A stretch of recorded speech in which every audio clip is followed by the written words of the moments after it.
दादांवर प्रेम करणाऱ्यांवर आबाळा एवढं दुःख कोसळलं. कितीतरी वेळा कुणाचाच या बातमीवर, माझाच काही, कुणाचाच या बातमीवर विश्वास बसत नव्हता. प्रत्येकाच्या डोळ्यात अश्रू होते, मनात दुःख होतं.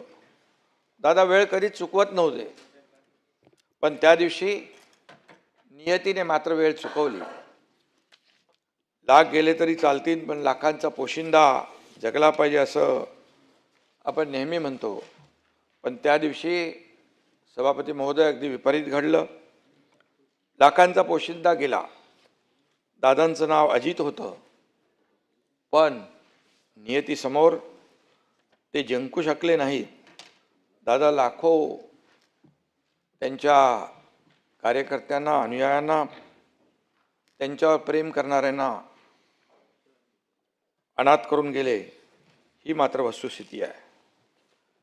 यामध्ये मी एवढंच म्हणेन, बिछड़ा कुछ इस अदा से कि रुत ही बदल गया, बिछड़ा कुछ इस अदा से कि रुत ही बदल गया, एक इंसान सारे शहर को ही वीरान कर गया. या दुर्घटनेनं पवार कुटुंबियांवर काळाने घाला घातला. दुःखाचा डोंगर कोसळणं म्हणजे काय असतं हे मी स्वतः देखील अनुभवलंय. माझी 2 मुलं अपघातात मी गमावली, त्यावेळी मी दुःख पाहिलंय. त्यामुळे सुनेत्राताई, पार्थ, जय आणि एकूणच पवार कुटुंबियांच्या दुःखाची आपण सगळेच कल्पना करू शकतो. माझे गुरुवर्य धर्मवीर आनंद दिघे साहेबांना सुद्धा मी अपघातातच गमावलं आणि त्यावेळी देखील दुःख काय असतं हे मी पाहिलंय.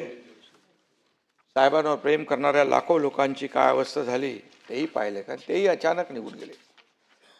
त्यामुळे दादांवर अतोनात प्रेम करणाऱ्या लोकांची वेदना आपण जाणतो. आजही सभागृहातल्या अनेकांच्या डोळ्यात अश्रू आहेत, दुःख आहे. हे दुःख पचवणं, दादा आपल्यात नाहीत हे मान्य करणं अवघड नाही तर अशक्य आहे. आपल्या राज्यानं एक अत्यंत कर्तृत्ववान नेता गमावलाय. शब्द आणि वेळेला किंमत देणारा नेता गमावलाय. एक खंबीर, निर्भीड लोकनेता गमावलाय. राजकारणातला दादा माणूस गमावलाय. धडाडीचा आणि दूरदृष्टी असलेला विकास पुरुष गमावलाय. मी आणि देवेंद्रजींनी एक दिलदार मित्र गमावलाय.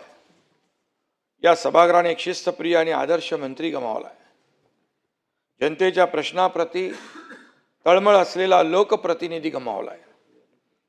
दादा माझ्यापेक्षा वयानं मोठे होते, अनुभवानेही मोठे होते. मी माझा मोठा भाऊ गमावलाय असं सातत्याने ते गेल्यापासून वाटतंय.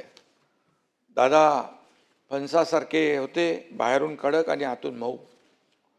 सभापती महोदय, दादांच्या बोलण्यात ग्रामीण बाज होता. आवाज राकट पण गोड होता. एकनाथराव ही दादांच्या स्टाईलची हाक माझ्या कानात आजही घुमते आहे. सभागृह असो, पत्रकार परिषद असो, कार्यक्रम असो, कॅबिनेट असो, अधिवेशन असो, प्रत्येक वेळी दादांची आठवण आपल्या प्रत्येकाला येत राहणार. बजेट अधिवेशन म्हणजे दादांचंच अधिवेशन. सचिव, अधिकारी, आमदारांच्या फायलींमध्ये बिझी असलेले दादा आपल्या सगळ्यांना आठवत आहेत आणि त्यावेळी त्यांची जी काय तगमग असायची ती आपण पाहिलेली आहे. आणि इथं खरं म्हणजे खालच्या सभागृहात जयंतरावांनी 10 वेळा, सुशीलकुमार शिंदेनी 9 वेळा अर्थसंकल्प सादर केला. दादांनी या दोघांचा रेकॉर्ड मोडून 11 वेळा अर्थसंकल्प सादर केला. दादा खऱ्या अर्थाने विक्रमवीर ठरत होते, परंतु ते नियतीला मंजूर नव्हतं आणि नियती अत्यंत क्रूर आहे. तिच्यासमोर आपण सगळे हतबल असतो. हे कटू सत्य पुन्हा आपल्याला पचवावं लागतंय. मी मुख्यमंत्री झाल्यानंतर माझा आणि दादांचा जवळून संबंध आला, कारण ते कॅबिनेटमध्ये उपमुख्यमंत्री आणि अर्थमंत्री होते. पूर्वीच्या महाआघाडी सरकारमध्ये काम करताना आम्ही दोघं एकत्र काम केलेलं आहे. आणि त्याच्यानंतर काही प्रस्ताव थांबले, त्याला सुधारित मान्यता देखील दिल्या.